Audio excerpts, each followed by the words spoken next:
శ్రీ మాత్రే నమః. లలితామాత భక్తులందరికీ నమస్కారములు. అందరూ బాగున్నారా? లలితా సహస్రనామాలు ప్రతిరోజు చదువుతున్నారా?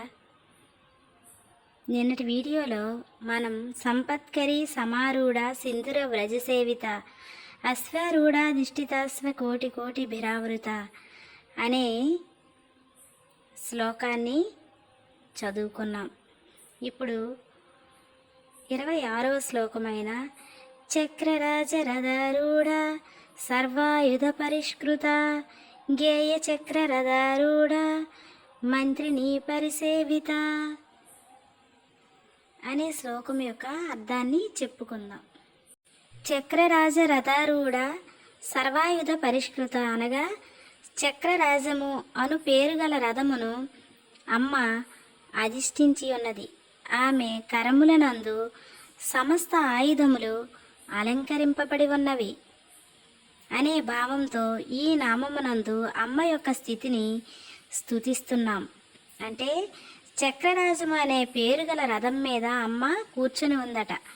ఆమె చేతులలో చాలా ఆయుధాలు, అన్ని రకాల ఆయుధాలు కూడా ఉన్నవట.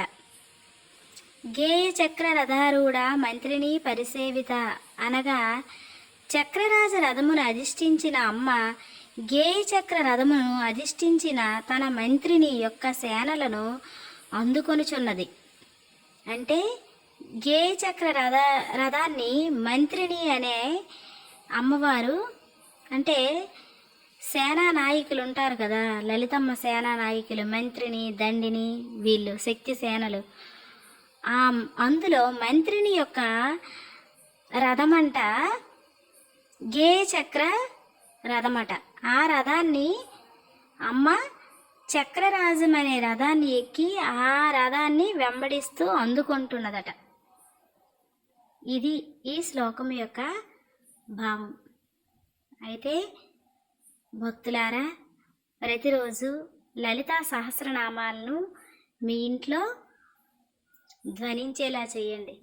లలితా సహస్రనామాలను చదవండి, లేదా కనీసం వినండి. వినటం వల్ల మీ ఇంట్లో జరిగే ఉత్పాతాలు, కల్లోలాలు, సమస్యలు, అలాగే ఆపదలు అన్నీ కూడా తొలగుతాయి. ఆ అమ్మ మిమ్మల్ని కనిపెట్టుకుని మిమ్మల్ని కాపాడుతూ ఎల్లవేళలా మిమ్మల్ని కరుణిస్తూ తన చల్లని చూపులతో మనల్ని ఆదుకుంటూ మనల్ని ఆదరిస్తూ ఉంటుంది. అందువల్ల ప్రతి ఒక్కరూ కూడా లలితా సహస్రనామాలను చదవాలి. చదివితే మన ఇంటి పరిస్థితులు చక్కబడతాయి. మీకు ఈ వీడియో కనుక నచ్చినట్లయితే లైక్ చేయండి, మీ ఫ్రెండ్స్కి, ఫ్యామిలీ మెంబర్స్కి షేర్ చేయండి.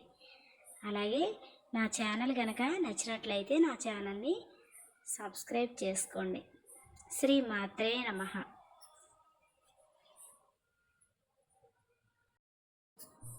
తర్వాత శ్లోకాన్ని తర్వాత వీడియోలో చెప్పుకుందాం. Thank you friends.